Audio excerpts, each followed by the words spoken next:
TopMedTalk. Well, hello and welcome to the first ever POCAPALOOZA, our perioperative care festival around the world. So good morning to you, good afternoon, or good evening to wherever you are viewing the program. Now, we've journeyed across the globe to chat with friends about the state of perioperative care in their region and chatted with members of the International Board of Perioperative Medicine. And our next stop is in the Down Under, Australia and New Zealand, with none other than the father of perioperative medicine, a long-term friend of APORG and TopMedTalk, and his amazing colleagues there, Ross Carriage. Did I get it right, Ross? Oh, well, yeah, there's a loose connection with the facts there somewhere, I'm sure. It's awesome, Ross. As usual, always a pleasure. Thank you so much for joining us. Ross, for those who may not know you, and I don't know who that would actually be, but there may be somebody out there who doesn't know you. Tell us a little bit about yourself, Ross. Okay, I'm an anaesthetist in Newcastle in Australia, and I'm sitting in front of Nobby's Beach, which is one of the beauty spots around Newcastle. It's 1 p.m. on Friday afternoon. Newcastle's a city. It's my hometown. It's a city 100 miles north of Sydney, a post-industrial city, you might say. And I'm an anaesthetist at the main hospital there, John Hunter Hospital, which is the sort of tertiary referral academic centre for northern New South Wales. Yeah. And I'm nearing the end of my active career, probably. Don't say it, Ross. You can't leave despite my us. apparent youth. Yeah. Absolutely. Ross, you've had an interest in perioperative medicine for a very long time. Can you tell me, I've heard this story before, but I think it's great just to give our viewers today, what prompted you to get into this space? I mean, was it even something that people were talking about when you kind of first, were kind of dabbling in it? Well, it was when, as I was said last week, didn't I? I told the story. When I was a registrar, I did part of my training in England. And when I was there, we had some particular challenges that in true Dunkirk spirit, the staff sat down and said, well, how are we going to deal with this? And part of the answer was reshuffling the way we got patients to the operating theatres and got them prepared for the operating theatres. And we only ran it for a couple of days. But at the time, I thought, this made such a difference. We should do that all the time. And I thought about it for the next 3 years. And then when I first got a consultant job, I was in a hospital that was going through a lot of changes, and we were able to implement, plus a whole lot of other things that we put together. And that was the sort of the start of it. And and then other people have added on bits and pieces, and it's just continued to grow. And I think showing that the science is all very well, but sometimes just thinking of better ways of actually applying the science and organising services improves patient outcomes and gives a better experience and saves money as well. So it's been a good journey. Win-win for everyone, for sure. Yeah. Now, Ross, we've had, we've been in this space for a very long time and been able to utilize evidence-based practice and best practice, but there are parts of the world that have not been able to do this. And we are specifically excited to announce and promote that we are, during our POCAPALOOZA and with EBPOM Global, raising money. We're hoping to raise £2,000 to support the African Perioperative Research Group, or APORG. So we've talked a little bit about that before, and making sure that we are able to spread the wealth and ensure that people all over the world receive the best possible perioperative care that they can. So it's a really exciting initiative.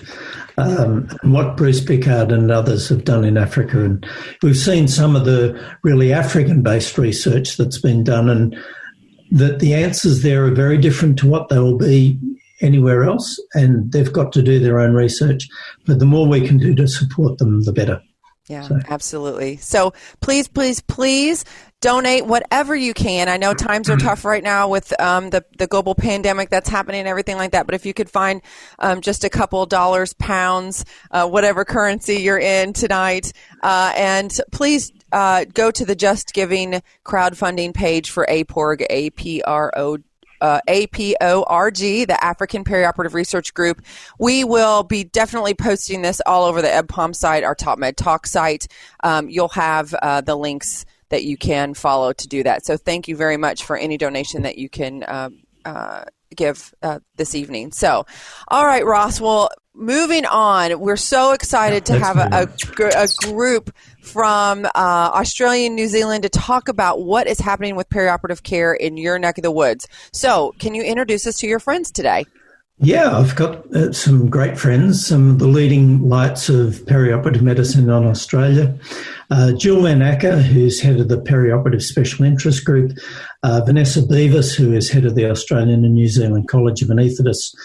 Jackie Close, who's a professor and at the University of New South Wales and an ortho-geriatrician, one of the leading lights in working translational research in dementia in the perioperative space in particular. Dave Story, who's an anaesthetist in Melbourne, professor at Melbourne University, and head of the ANSCA Clinical Trials Network. And then Joel Simons, who's done some fantastic work developing training programs and education in perioperative medicine. So it's great. It is. But now, actually, Desiree, it's a funny thing. It's only occurred to me just thinking about this. When we have a big meeting in Australia, and New Zealand has a similar tradition, we always start by acknowledging the traditional owners, if you like, the First Nation peoples. And I would sort of feel remiss if we didn't do that. In my case, it's the Awabakal and the Worimi nations of the traditional owners of the Newcastle area, and we pay our respects to their elders past, present and emerging. And particularly my friend and colleague, Surgeon Kelvin Kong, who's an emerging leader of the Worimi people. He'll be embarrassed about that. But in the circumstance, I've never thought about how we do this in a virtual thing, but we should do that for all Australia. And Vanessa, could I ask you to do the similar acknowledgement for New Zealand? I'd be happy to. No mai, haere mai. ANSCA acknowledges and respects Ngā Iwi Māori as the tangata whenua of Aotearoa, New Zealand, and is committed to upholding the principles of the Treaty of Waitangi, fostering the college's relationship with Māori, supporting Māori fellows and trainees, and striving to improve the health and well-being of Māori. Kia ora tātou. Amazing. Yeah. New Zealand has a very interesting history. They actually started in 1840 with the Treaty of Waitangi, and that's an issue that Australia's yet to catch up with, but that's a long story. Anyway, wow. Thank you both for sharing that. That is it's very unique, and I'm so glad we were able to bring that into this POCAPALOOZA, which is kind of an interesting thing, but very important that we do honor where everyone is coming from. So thank you for that tradition. And it's politeness as well as it's become a health issue as well, of course, for many First Nation peoples around the world. So, but anyway, let's talk about perioperative medicine, and it's a great pleasure now to introduce Jill Van Acker, who's the chair of the Australian and New Zealand Perioperative Special Interest Group. Jill's an anaesthetist in Canberra, our national capital. I'm not sure whether that would be good or bad for her, but she has to deal with all the politicians when they get sick. Oh, goodness. Hi, Jill. Thanks so much for joining us. Thanks, Ross, for the kind introduction. I would also like to thank the EBPOM organising committee for giving us a little spot in your fabulous meeting. I've thoroughly enjoyed the meeting so far, and really am in awe of what the organising committee has achieved during these tough times. Though, as mentioned by Ross, I'm an anaesthetist and love anaesthesia. Perioperative care is really my passion. The Perioperative Medicine Special Interest Group, as a way of background, is a multidisciplinary multi-specialty group that was founded by our current college president, Dr. Vanessa Beavers, back in 2009. So quite progressive, I would say. I guess it's a little bit like the Centre of Perioperative Care in the UK, in that it includes multiple groups, but for organisational purposes, it's auspiced by the College of Anaesthetists. One of its aims was to bring together like-minded clinicians from different specialties with a passion for perioperative care and improving the perioperative patient journey. We take great pride in the fact that both our members and meeting delegates come from a range of specialties, including but not limited to anaesthesia, geriatric medicine, internal medicine, intensive care medicine, and surgery. The central idea has always been about improving perioperative patient outcomes through teamwork and collaboration. The beauty of it is that it encourages us clinicians to come out of our single specialty silos, open our minds, and learn from and collaborate with our colleagues from different disciplines while making a difference to our patients. The perioperative SIG has over the years played a pivotal role in increasing awareness of the importance of perioperative care in Australia and New Zealand, and bringing the different colleges and societies together to start on that journey of collaboration to improve perioperative care on a national level. One of its other main functions, of course, is the organisation of our annual scientific meeting. It really first started back in 2012 when it was a smallish meeting in Byron Bay. But since then, it's actually grown and evolved very rapidly. With over the past couple of years, we've recorded more than 500 delegates each year. We were kind of looking forward to welcoming Dr. David Selwyn and Dr. Jagdeep Desi from CPOC UK to the Gold Coast this year, but obviously due to COVID-19, this has had to be cancelled. However, I am pleased to announce that the Perioperative Medicine SIG exec has decided to follow EPOM 2020 and run a virtual meeting later this year, which is due to take place on the 10th of October. I mean, the quality of the virtual EPOM meeting is so fabulous. I hope that we can learn from this excellent meeting and steal some ideas to our meeting at the end of the year, really. You don't have to steal them, Jill. We'll gladly share. It's all good. Jill, so the perioperative SIG, or I call it the SIG, but perioperative SIG, excited about the upcoming meeting. Now, it's great. We also have a lot of the content that you guys have published throughout the year on TopMedTalk. We collaborated a couple years ago with providing the content from the meeting. So and anywhere in the world can listen to what you guys have done in the past. So be sure to check that out on TopMedTalk, the perioperative SIG, and you can get more information about it. Yeah. Well, great initiatives. Thank you so much for all your work down there, and really looking forward to the upcoming meeting. Thank you. Look forward to seeing you there virtually. Yes, absolutely. Absolutely.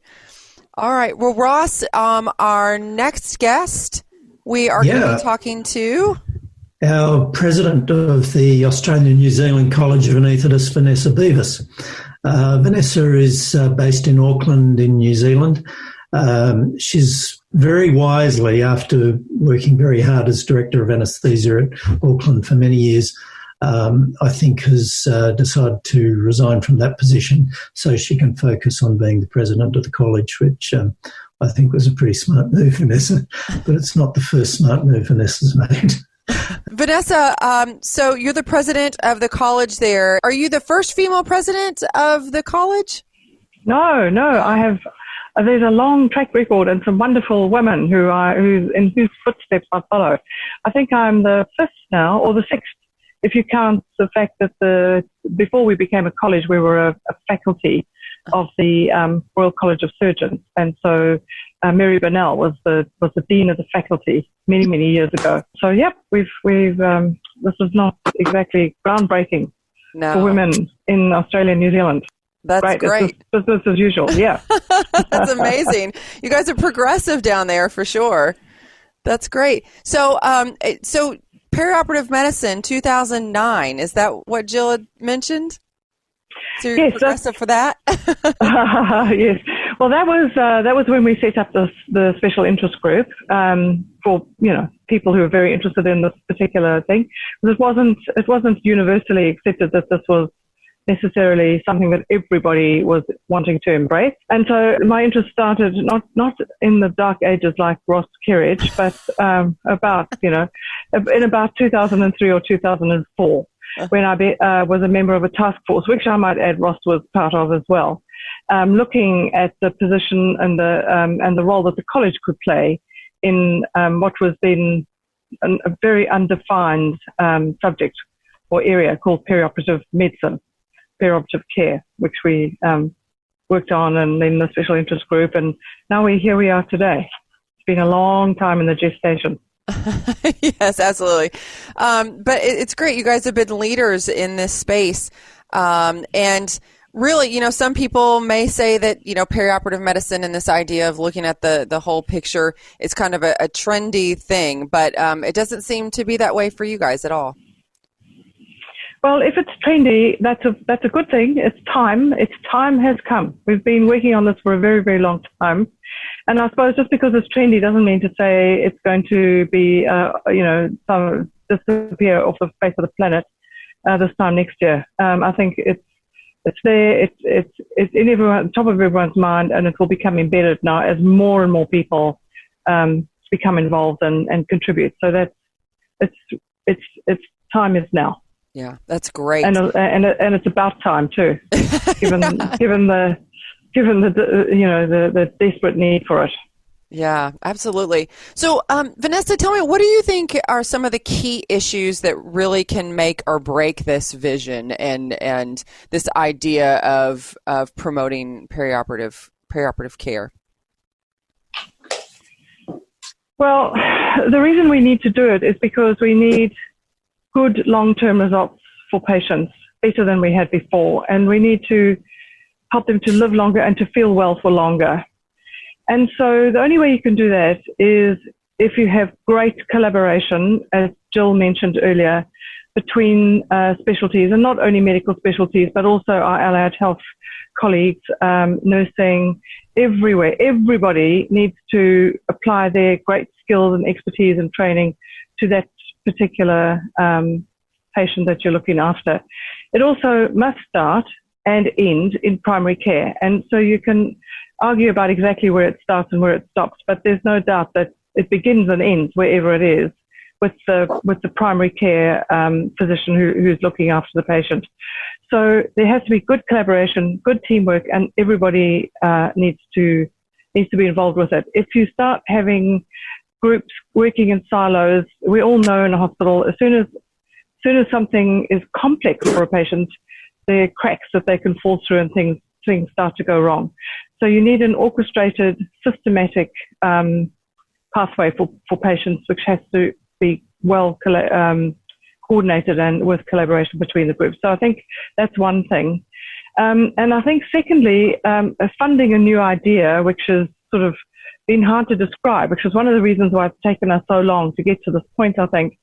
And to define it and then to describe it in words that grab people's interest, particularly people who have to fund it, is a problem. But again, I think we're at the point now where we can describe it properly, and the benefits are enormous, not just for individual patients, which is why we're doing it in the first place, but also, as Ross said earlier, the savings and the money will fall out of that. But you have to face that problem as well. So I think those two things are critical.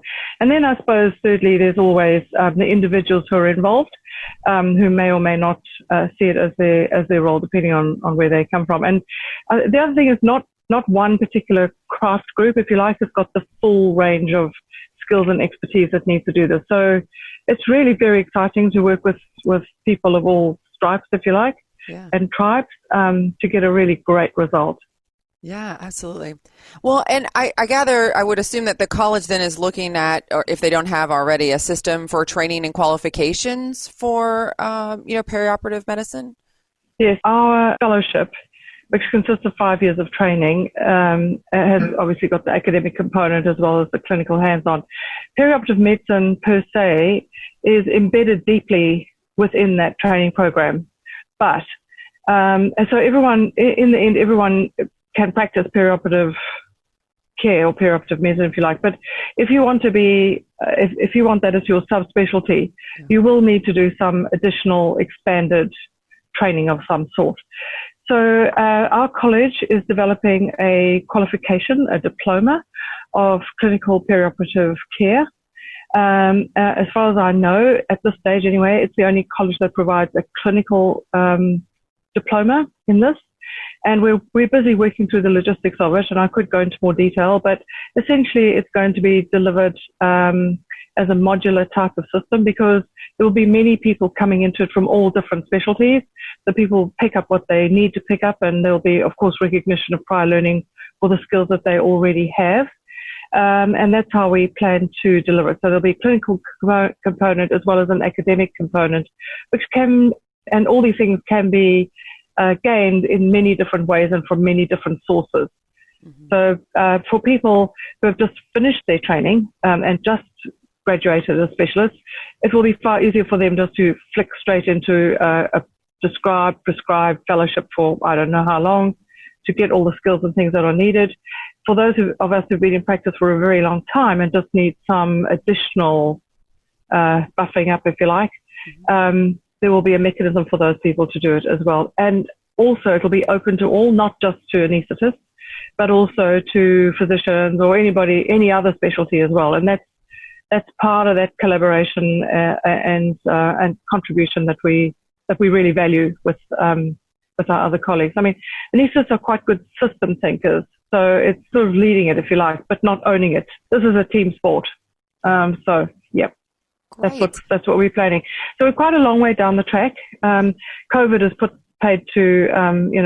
paused it for a little while, but we're picking it up again and continuing work now from the second half of this year. Great. And if people want more information about that, Vanessa, where would be the best place to get that? From the college. So there's an email address. People could email the education unit at ANZCA.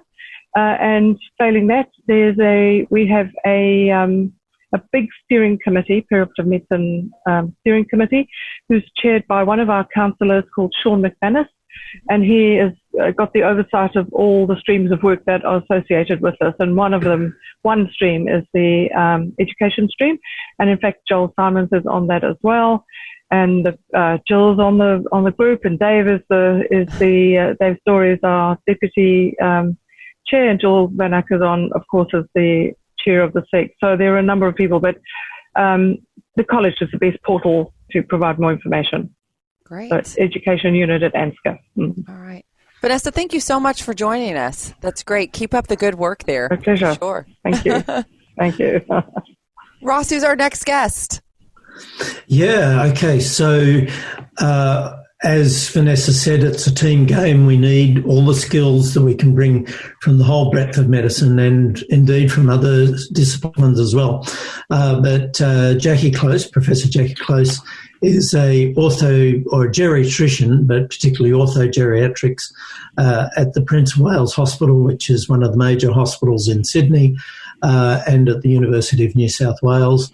And she's leading a team focused on clinical translation of research in dementia for the acute geriatric setting, but she's also a very active clinician as well. So, welcome, Jackie. Thank you so much for joining us.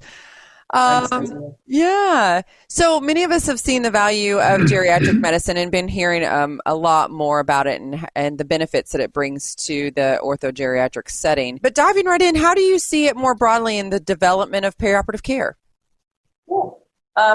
Well, firstly, thanks for making me part of this team tonight. And certainly in Australia and New Zealand, geriatric medicine has been very much felt to be part of the periop medicine family. So it is great to be here. Yeah, you're right. So orthopedics, so geriatricians have been involved with orthopedics for decades now. I mean, the model has evolved over time. So it's gone from taking a frail hip fracture patient post-operatively into rehab, into that sort of shared care model, which is common now across many countries. But geriatricians have now started to dip their toe in other surgical specialties, and that's probably been over the last 10 years. The UK has probably been the leader, and the evidence base is expanding. I guess one of the first evidence-based areas to expand was actually to move from emergency orthopedic trauma to planned orthopedic admissions. So that was probably where the first evidence started. But you're now seeing geriatricians venture into general surgery, vascular surgery, urology, cardiothoracics, both in the planned and unplanned part of people's care. What we need to be really careful about, though, is not every single older person needs a geriatrician as part of their perioperative care. Many, many older people have surgery, don't need a geriatrician involved. Their care is already very good. So I think as a specialty, we're trying to work out where do we fit in. And I guess for most of us, we think it's probably in the frail, complex, multi-morbid people and those with cognitive impairment. And then in terms of where, what is our role? What is it we do above and beyond what already happens in perioperative care? So I think we often have a role in decision making, and particularly around limits of care for some of the frailest older people, optimization in advance of a surgical procedure, prevention of post-operative complications, that functional recovery, trying to expedite the functional recovery, and then, of course, discharge planning, as Vanessa says, integrating back into primary care is absolutely crucial to the role of anybody, really, in that perioperative journey. Yeah, definitely. Well, in the UK, and I know that Jagdeep Desi was coming to the perioperative SIG meeting. She's done a great deal with her POPs clinic and really getting out there and getting the word out to raise the profile of geriatric medicine.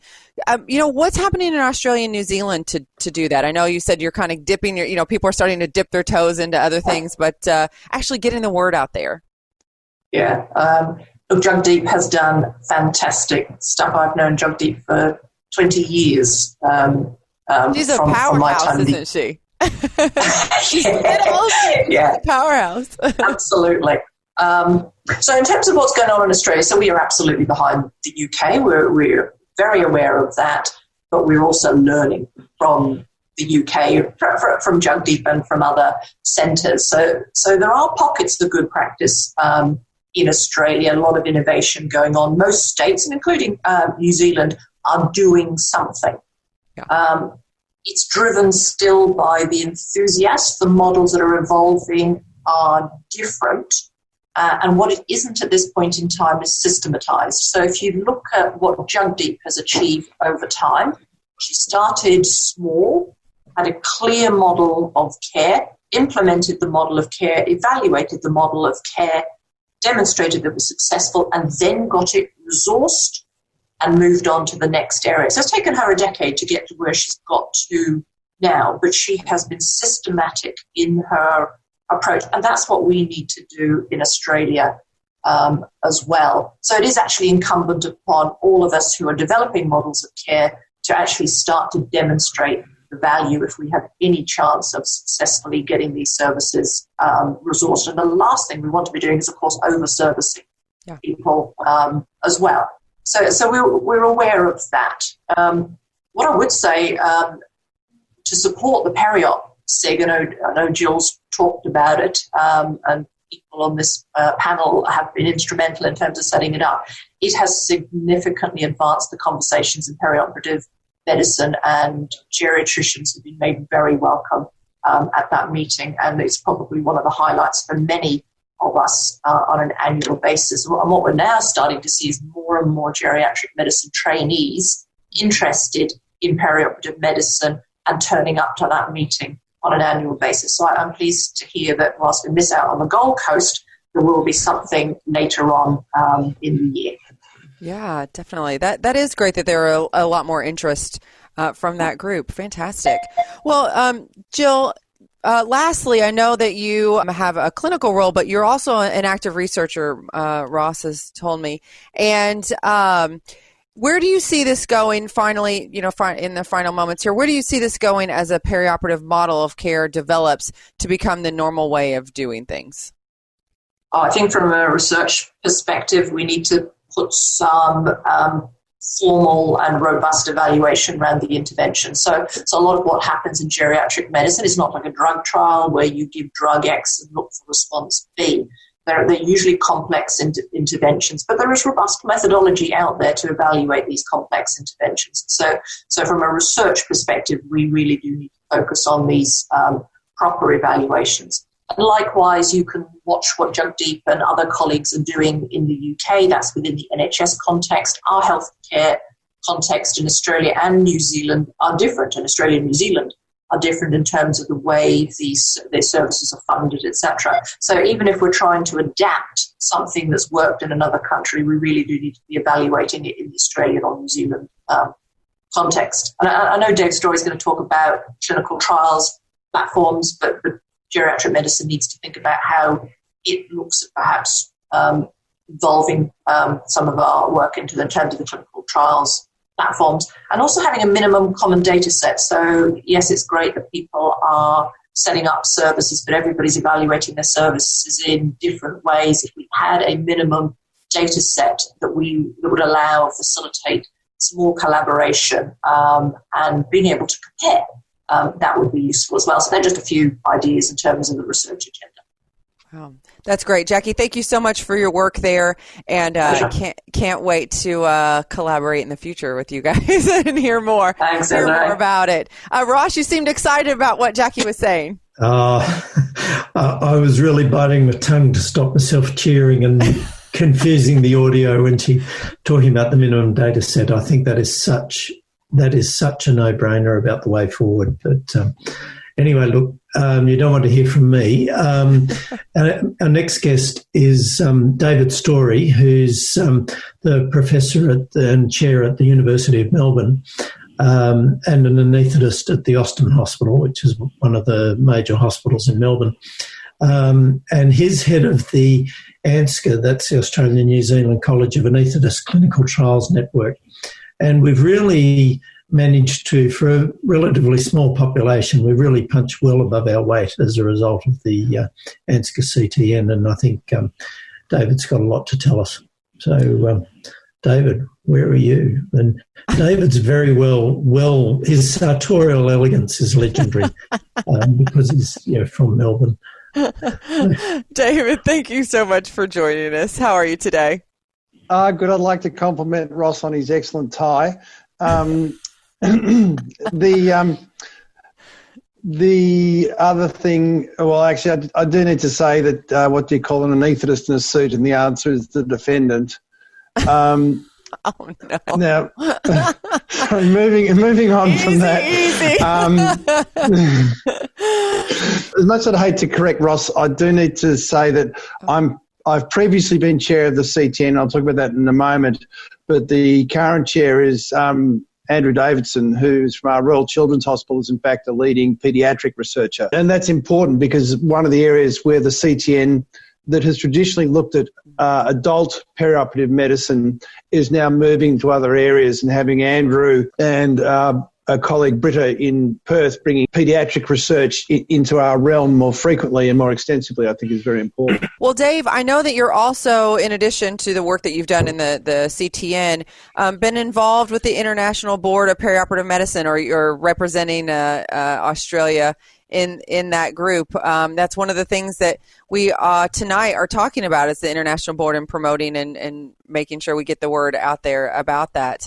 Being involved in the international organization. Yeah, I think international collaboration is one of the keys. And one of the things, the clinical trials network, although it is, predominantly has been focused on research in Australia and New Zealand, the importance of our international links and international collaborations has been incredibly important. A lot of it has been through PJ Devereux in Canada, but also through colleagues, through Europe, other places in North America, and the UK in particular, I think have been very important in the success of the CTN. Yeah. So, Dave, tell us a little. Oh, I'm sorry. Go ahead. No. Well, what I was going to say was, if we look at the CTN and what it is, so it's CTN is Clinical Trials Network. And in fact, we're about to celebrate 20 years since the first major publication from the Clinical Trials Network, which was the master trial comparing patients having major abdominal surgery getting an epidural or not. And I think the importance of that study was, it was published in a major non-anaesthesia journal, being The Lancet, but also that it importantly disproved what was the common belief. At that point, everyone thought that an epidural was the best thing since sliced bread, and that every patient should get an epidural. And in fact, contrary to the hypothesis, that was not the finding. And so the importance of that study is that it was a pragmatic study looking at important questions, and actually found not what we expected, but that we found something else. So that's 20 years ago. And since then, the Clinical Trials Network was really focused on our colleagues in intensive care in Australia and New Zealand have had an amazing track record, and we learned a lot from them. And in fact, now we've come full circle and are collaborating very closely with them in some of our more recent studies, such as the RELIEF study looking at fluids. So we've got a long track record of increasingly complex, collaborative, multi-centre international trials that are answering big questions. And so for the CTN, that's been a really important achievement. And we do very much feel that as a relatively small countries in the South Pacific, we're doing pretty well. Yeah. Well, tell us how the CTN is different from other multi-center research groups internationally. Yeah, so I think the most important thing is that the CTN is within the College of Anaesthetists. And so we have the Clinical Trials Network, which answers to the Research Committee, which then answers to Council. I think the enormous advantage that brings is that we all belong to, particularly the anaesthetist researchers belong to one institution. So we don't have that competitive nature. I mean, those of us who belong to the various universities are keen to sort of try and acquire the grants, but the actual research is done under the auspices of the CTN, which is part of the college. And so there aren't those rivalries. I mean, we have... countries are very egalitarian or pride ourselves on being egalitarian, and I think we're good at collaboration. But being part of the college and I think we're the only major trials network that's part of a single organisation has really made a very big difference to how we work. And as part of that, we've reached out to our trial coordinators, many of whom are nurses, often from a critical care background, and create a subcommittee within the college. So we now have a group of predominantly nurses who belong to the subcommittee of the college and feel that's given a very inclusive feeling for them, and they've created their own network. And I think that has also built up the strength of the collaborations. Yeah, that's great. Well, can you tell us what are those are some great lessons, I think, that we've all learned from that. Can you speak to any others that would be great for people in the perioperative space? I call it the Ocean's 11 approach. That you recognise that you need experts. And I think the fundamental mistake that people make is to assume that, colleagues such as biostatisticians and health economists are providing a service. They're not. They're colleagues who are collaborating with you as equals. And I think that's something we learned very early. And, Andrew Forbes, who's at Monash and has worked very close with Paul Miles, has been a major player. And there are other statisticians around Australia and New Zealand, including Chris Frampton in New Zealand, who have played a major role in the strength of our studies. But part of it has been that those people are treated as colleagues. And, if you're talking the work Jackie's now talking about is to work with, as we expand the area that we're working in, particularly outside the operating room, to work closely with experts in the different disciplines, be it geriatric medicine or physiotherapy or nursing, and work with them as equals and colleagues in developing the protocols. I think because the next big step is increasingly into health services research and implementation science. You know, the big international problem is we get great research findings, but how do we actually get clinicians to adopt that? Yeah. And there's a growing science around that, both to measure what's happening and how to study it. And I think that's part of the future of where we're going. Lastly, Joel, tell us what's on the horizon for CTN. What should we expect over the next year or so? I know with COVID, things maybe have been, taking a hit a little bit, but tell us a little bit about that. Yeah, the next big thing, we've just finished the PADDY study, which is 8,000 patients looking at the effect of dexamethasone on perioperative infection. Those results are in, and a manuscript is currently being prepared, so that's going to be our next big achievement. The two major ongoing studies at the moment are the ROCKET trial looking at chronic post-surgical pain and the role of ketamine, and then the VAPOR-C study looking at propofol and sevoflurane and cancer outcomes. So both those studies have gone into hibernation a bit with COVID, but as most people know, Australia and particularly New Zealand have done very well in the COVID crisis. We've been lucky and probably partly saved by our geography. And then I think these new areas of research, so Professor Jenny Weller, who's in New Zealand, is leading a new group within the college around professional practice, which I think will lead well into implementation science. There's some good work coming out. And one of the things, looking at the broader collaborations, we have a fellow of the college who's actually a gynaecologist, and she's recently received federal funding to look at pelvic pain in young girls and adolescents around endometriosis. So that's the College of Anaesthetists and our Faculty of Pain Medicine really expanding our horizons with experts in other areas. Fantastic work. Thank you so much, Dave, and look forward to talking to you in the future and see what's happening with the CTN. Thanks so much. Thanks very much, Desiree. Yeah.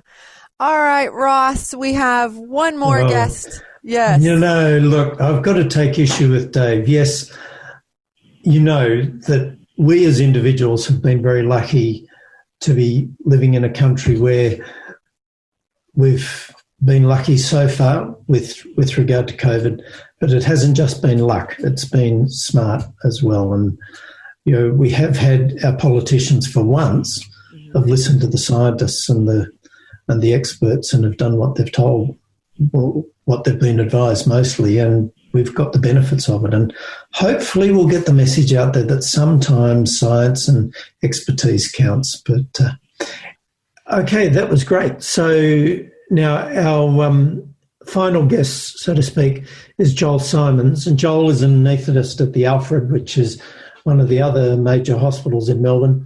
And all the hospitals in Melbourne think that they're better than everybody else, particularly the Alfred and Melbourne, but the Royal Melbourne. And Joel's also at Monash University. But Joel's real contribution has been he's been a leader in the development of educational programs based at Monash, but now spreading around the world in perioperative medicine, and has done some fantastic work there. So, yeah, I think it'd be good if I'll leave you two to talk about that. Joel, thank you so much for joining us. Thanks, Ross and Desiree, for inviting me. Yeah.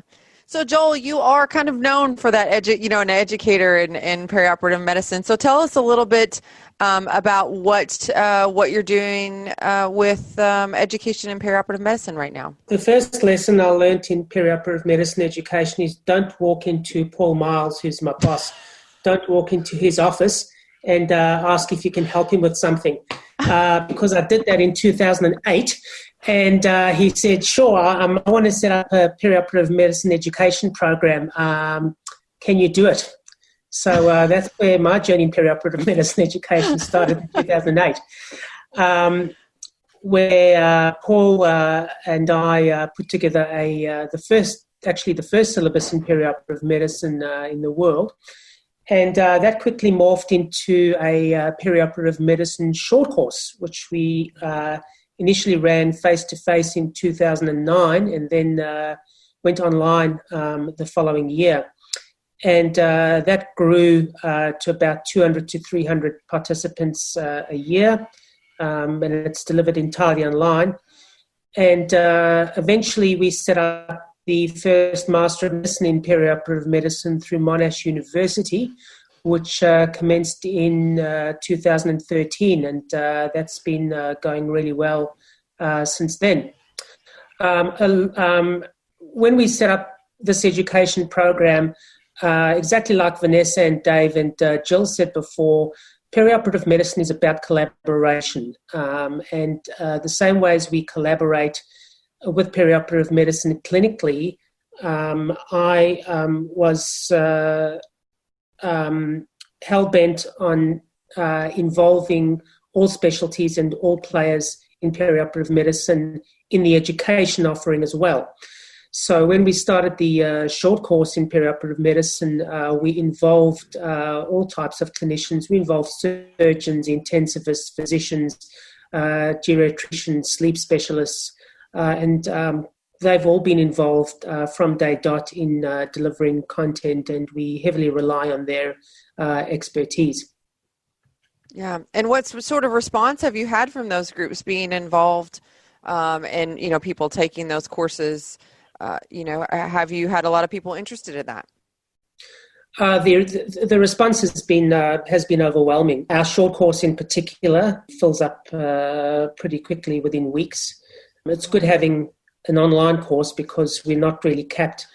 But with our short course, we do run a one-day face-to-face component, which is limited to 60 to 65 people, and that fills up within days. Our master's program, which runs over 18 months full-time, we have about 40 students a year doing that. And then along the way, we've also published a textbook called Perioperative Medicine for the Junior Clinician, which was published in 2015. And that was really the first time that we were able to collaborate internationally as well. So we've got a whole lot of authors from worldwide, especially from UCL and from the States as well. Yeah. And so, Joel, I know you are on the education committee or group for the International Board of Perioperative Medicine. So can you tell us a little bit about the initiatives that are happening through that organization? Yeah, so the International Board of Perioperative Medicine was formally set up at the ASA 2 years ago in San Francisco. And my role in that, together with David Walker from UCL, is to set up an international perioperative medicine syllabus. Dave Walker, who's my counterpart at UCL and runs the masters there, it soon became apparent that we were approaching perioperative medicine education from two very different angles. And UCL was more general about their approach. We were more specific, but both of those approaches were actually the correct approaches. And we decided that we had to collaborate internationally in order to set up an international perioperative medicine syllabus. So on the advice of, once again, Paul, Monty Mythen, Mark Grocott, Dave Walker and I, together with a whole group of other people, set up the international board, and we have developed a common syllabus in perioperative medicine, which is applicable internationally. Yeah, well, looking forward to seeing more from that organization in the coming year and years, and dive into that curriculum. So that's great. So, lastly, Joel, can you tell us what is next on the educational front? Where we see things moving along, and especially now that COVID has impacted life. How do you see all of that working together? Well, we actually one step ahead of COVID in terms of education because we're not limited by face-to-face meetings for perioperative medicine education. So most of our education is actually run online, and in line with the desire to collaborate not only clinically, we are now collaborating internationally. And very excited to bring to everyone the inaugural perioperative medicine short course, which is going to be run jointly with Monash University and University College London. It commences on the 21st of September this year. It's run as a 6-week online course, usually about 6 or 8 hours of work a week. As I said before, run entirely online. What makes this very, very exciting is that we decided that perioperative medicine education should not only be available to developed countries, but should also be available to low-income countries and middle-income countries as well. So to that end, we have a sliding scale for registration fees where people from middle-income countries only pay half the fee, and it's free for low-income countries. So really achieving our dream of bringing perioperative medicine education to everyone worldwide, irrespective of socioeconomic status. Yeah. That's great. Well, Joel, if people want more information about any of those initiatives and the short courses, where's the best place to find all of that? Well, the best way for the combined short course is periopmedicine.org.uk. So that's the best site for that. And then if you want to look at the International Perioperative Medicine syllabus, just hop onto the International Board Perioperative Medicine site, which is ipom.org. Fantastic. And sorry, internationalboard.org. International. All right. We will be sure to add any information. I know that you wanted to share a slide that had a lot of that information on it too. So we'll add all that into the information surrounding the POCAPALOOZA and put it on our website so people can check it out there. So, Joel, thank you so much for everything that you're doing. Again, like everyone else, I can't wait to catch up with you in the future to hear about all the work that you've been doing and how the short course goes. Excited to hear about that. Likewise. Thank you. Yeah, thanks so much. Well, Ross?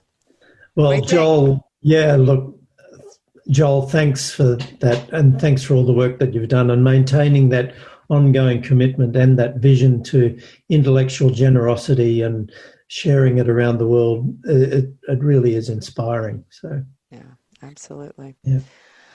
Well, Ross, that is a wrap for us. Want to make sure that if you have the opportunity that you go to the Just Giving site for the African let me get it here so I say it right, because this is all brand new. We're just setting this up to make sure it goes out to the African Perioperative Research Group, or APORG, on the Just Giving crowdfunding page. And that in too, as Joel alluded to before, trying to help bring education and bring resources to Africa for their endeavors into perioperative medicine. So thank you for anything that you can donate. That's fantastic. Ross, I can't tell you how much I appreciate you putting all this together. It has been fantastic. Despite internet challenges and everything else, it's all good, right? No, it's been fantastic. So it's been really good. So. Ross, you always want to say yes, right, when we come to you with some crazy idea. It's going to be fun, POCAPALOOZA. Well, we had to work out what POCAPALOOZA meant. I've never heard the term before. But, no one has. A palooza is a festival. Yeah. And POCA is Perioperative Care. Perioperative Care Festival. I see. Yeah. Yeah, Perioperative Care Festival. It's not, what did you tell me the other day? Open container, like a person carrying an open container. Possession of an open container of alcohol. Yes, not that. POCAPALOOZA. Yep. Well, to all those around the world, thank you so much for joining us here in the Down Under, Australia, New Zealand, a view of perioperative care. Here, and look forward to future conversations. We're going to do this again. I'm sure it's going to be a huge success. We'll definitely be touching base with everybody, and thank you so much for listening. Ross, Joel, everyone, thanks so much.